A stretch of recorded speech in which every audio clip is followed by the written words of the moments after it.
ఈరోజు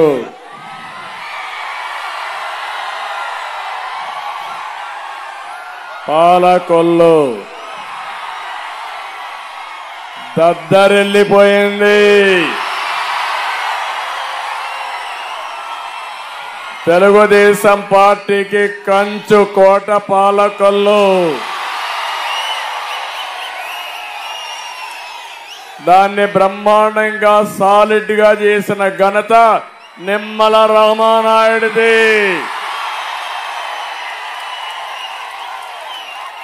మీ జోరు చూస్తున్నా, హుషారు చూస్తున్నా, మా ఆడబిడ్డల పట్టుదల చూస్తున్నా, మా యువత కేరింతలు చూస్తున్నా,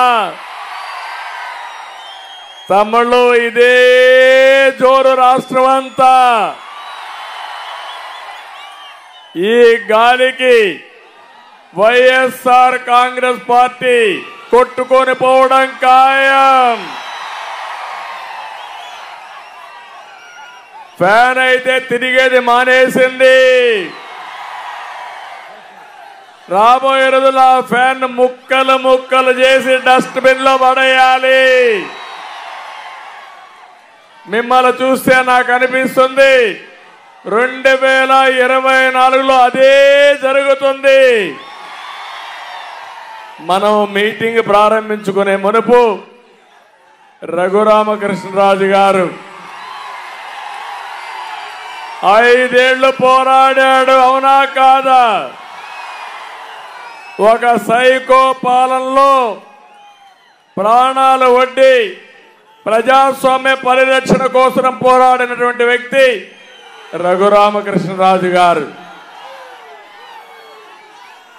మీ అందరి ఆమోదంతో ఈ పాలకొల్లులో వారిని మనస్ఫూర్తిగా సాదరంగా తెలుగుదేశం పార్టీలోకి ఆహ్వానిస్తున్నాను.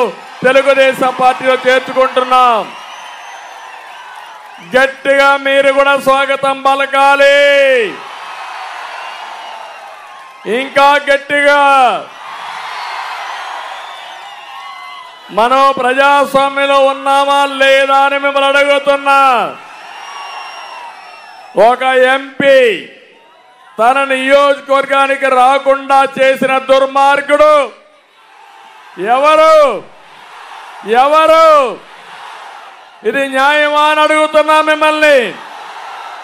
ఏం తమ్ముళ్ళు న్యాయమా అని మిమ్మల్ని అడుగుతున్నా. ఏమమ్మా ఆడబిడ్డలు న్యాయమా అని మిమ్మల్ని అడుగుతున్నా. మీకు ఆమోదయోగ్యమా అని మిమ్మల్ని అడుగుతున్నా. ఏంటి అరాచకం? ఏంటి సైకో పాలన? పాపం ఆయన్నైతే పోలీసులు కస్టడీలోకి తీసుకొని పోలీసుల కస్టడీలో ఇష్టానుసారంగా చిత్రహింసలు పెట్టి కడాన రాత్రంతా మేలుకున్నాను. నేనైతే ప్రెసిడెంట్ ఆఫ్ ఇండియాకి, గవర్నర్కి కోర్టులో అన్ని విధాల ప్రయత్నం చేసి కోర్టు ఇంటర్ఫేర్ అయిన తర్వాత ఆయన బయటపడ్డాడు తప్ప, లేకపోతే ఈరోజు రఘురామకృష్ణరాజు గారిని మీరు చూసేవాళ్ళు కాదని మీ అందరికీ విజ్ఞప్తి చేస్తున్నా. అందుకని ఈరోజు మీ అందరికీ ఒకటే విజ్ఞప్తి చేస్తున్నా. ఒక దుర్మార్గుడి పాలన నుంచి ప్రజాస్వామ్యాన్ని కాపాడుకొని మన పిల్లల భవిష్యత్తు కాపాడుకోవాలంటే ఇలాంటి వ్యక్తులు కూడా కలిసి పనిచేయాల్సిన అవసరం ఉంది. అందుకే మీ అందరి తరపున మరొకసారి తెలుగుదేశం పార్టీలోకి సాదరంగా ఆహ్వానిస్తూ సభ ప్రారంభించే ముందే వారిని పార్టీలో చేర్చుకుంటున్నామని చెప్పి తెలియజేసుకుంటూ వారికి అందరూ కూడా గట్టిగా చప్పట్లు కొట్టి హర్షాన్ని, ఆమోదాన్ని, ఆయన జరిగిన అన్యాయాన్ని ఖండిస్తూ మళ్ళీ మీరందరూ కూడా ఆయన ఆశీర్వదించమని, నేను ఈరోజు తీసుకున్న నిర్ణయాన్ని కూడా మీరు స్వాగతించమని మరొకసారి అందరినీ కోరుకుంటున్నా.